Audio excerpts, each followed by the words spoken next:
Video call பண்ணி பேசுறதுல black பண்ணிட்டாங்க, எல்லாமே பண்ணிட்டாங்க அந்த 1 மாசத்துக்குள்ள. பிள்ளைங்களை ஸ்கூலுக்கு அனுப்பல. உன்னோட எக்ஸ் ஹஸ்பண்ட் வீட்டுக்கு நான் போனேன், பிள்ளைங்க அங்கல்ல யாருமே இல்லை. ஃபோன் நீங்கள் பேசணும்னா நீங்கள் ஒரு சிம் கார்டு வாங்கி கொடுக்கணும், ஃபோன் வாங்கி கொடுக்கணும், அப்போ தான் பேச முடியும் அப்படின்னாங்க. உங்களுக்கு சனாச்சினி அவங்கள தெரியுமான்னு கேட்டாங்க. அவங்க என் பிள்ளைங்க தான், எங்கே இருக்காங்கன்ட்டு. என் கூட தான் இருக்காங்கன்னாங்க. பிள்ளைங்களோட ஃபோட்டோ எல்லாமே அனுப்பி விட்டாங்க. பிள்ளைங்களோட ஃபோட்டோ வந்து தூடம் போட்ட ஃபோட்டோ எதுவுமே அனுப்பலை. பிள்ளைங்க படிக்கிறது அது இது விளாடுறது அந்தமாரி ஃபோட்டோவும் அனுப்பி விட்டாங்க. ஓகே, பிள்ளைங்கள்ட்ட நான் பேசணும்னு சொன்னேன். ஆக்சுவலி வந்து அந்த டைமில் வந்து எனக்கு வந்து இது உண்மையா பொய்யா இல்லை பிளாக்மெயில் பண்ணுறாங்களா எதுவுமே எனக்கு தெரிய மாட்டுது.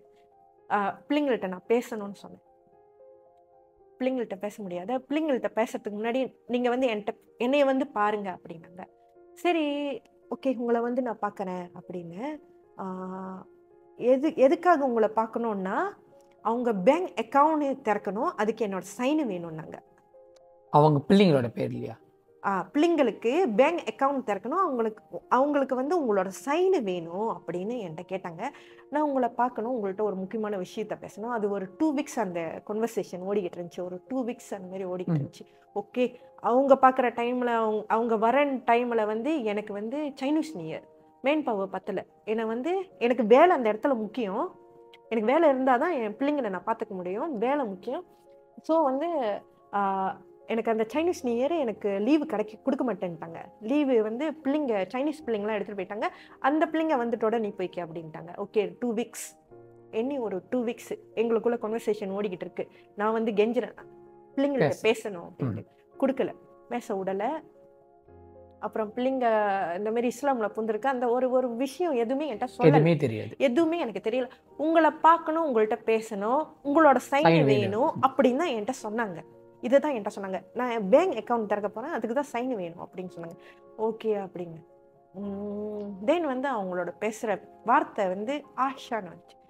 என்ன மீறி எப்படி உங்கள் பிள்ளைங்களை கூட்டிகிட்டு போயிருவீங்க, அப்படியே கூட்டிகிட்டு போனால் 18 வயசுக்கு மேலே கூட்டிகிட்டு போங்க அப்படின்னு பேசினாங்க. ஆனால் அப்போ வரைக்கும் உங்களுக்கு தெரியாது.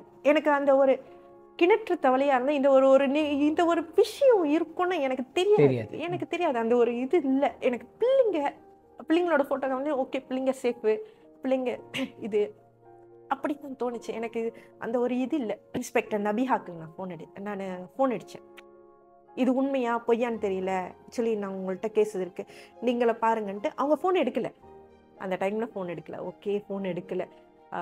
எனக்கு அக்காவோட ஃப்ரெண்டு சுங்கப்டானியில் ஒருத்தர் இருக்கார், அவர் பேர் மோகன். அவர் வந்து பின்னங்கில் அவர் ஒரு என்ஜிஓ ஆக்டிவிட்டீஸாக இருக்காரு. அவங்கள்ட்ட ஃபோன் அடித்து இதை பற்றி பேசி பாருங்கம்மா அப்படின்னாரு.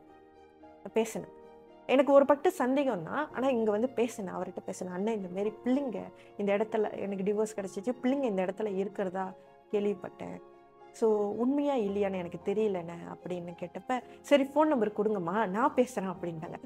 ஐயோ அண்ணே, 3வது மனுஷன் ஃபோன் அடிச்சு பேசினா ஒன்று திருப்பட்டி பிள்ளைங்களை யாராவது ஒளி வச்சிருவாங்களான்னு ஒரு பட்டு பயமாக இருக்குண்ணே அப்படின்னு. நீங்கள் ஏன் பயப்படுறீங்க, பயப்படாதீங்க, நான் பேசுகிறேன் அப்படின்னாங்க. அவங்கள்ட்ட பேசினாங்க, அவங்கள்ட்ட ஃபோன் அடித்து பேசினாங்க. உடனே அவங்க சொன்னாங்க, எதுவாக இருந்தாலும் அவங்க மதர்கிட்ட நான் பேசிக்கிறேன் அப்படின்ட்டாங்க. ஓகே, அது ஒரு வாரம் ஓடிச்சு. அதே ஃபேஸ்புக்கில் என் பையன் எனக்கு வாட்ஸ்அப் மெசேஜ் அனுப்புகிறான். அவரோட பர்சனோட மெசேஜ் இல்லையா? இல்லை, கூட்டாளி. அந்த டைமில் கூட்டாளி ஃபோன் எடுத்துகிட்டு வந்திருக்கிறாப்புல.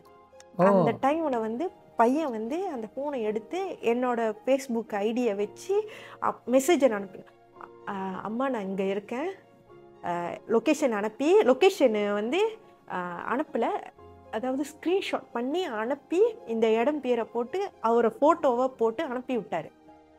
அன்னைக்கு ராத்திரி 10ஆம் தேதி அந்த மெசேஜ் பார்க்குறேன். ராத்திரி 11:30 மணிக்கு ஃபேஸ்புக்கில் 11 மணிக்கு விடியற்கால 5 மணிக்கு அங்கேருந்து வெளியாயிட்டேன்.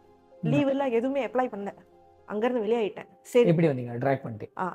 ஸோ எனக்கு தெரிஞ்ச ஒரு ஃப்ரெண்ட்ஸ் மூலமாக தான் வெளியாயிட்டேன். அந்த இடத்தோட எனக்கு ஏன்னா அதோட அந்த நலூரி வந்து என்கிட்ட இன்ஸ்டின் வந்து சொன்னிச்சு, பிள்ளைங்க இங்கே தான் இருக்குது, உன் பையன்தான் எனக்கு மெசேஜ் அனுப்பியிருக்கான் அப்படின்ட்டு. அது மனசில் பட்டுட்டோட போயிட்டேன். பார்க்கல, லீவெல்லாம் எதுவுமே அப்ளை பண்ணல, நேராக துருசாக போயிட்டு WCCக்கு நான் கால் பண்ணேன். டேவிட் அண்ணனுக்குலாம் கால் பண்ண முடியல, WCCக்கு கால் பண்ணேன். இந்தமாரி பிள்ளைங்களை இங்கே ஒளி வச்சுருக்காங்கண்ணா, யாருன்னு தெரியல, போய் பார்த்துட்டு வருவோன்ட்டு அங்கே ஒரு சீனவங்க ஒருத்தவங்க மலாய்க்காரங்க என் கூடயே வந்தாங்க. என் கூடயே வந்துட்டு இடாயா சென்டருக்கு போனோம். அது எங்க இருக்கு? பின்ன இங்கே கப்பலா பத்தாசா அந்த அந்த அந்த மாரி அந்த ஏரியா ஏரியால பர்தாம் அந்த மாதிரி ஏரியா. அந்த மாரி ஏரியா தான். அவங்க அங்கே கொஞ்சம் தூரம் தான்.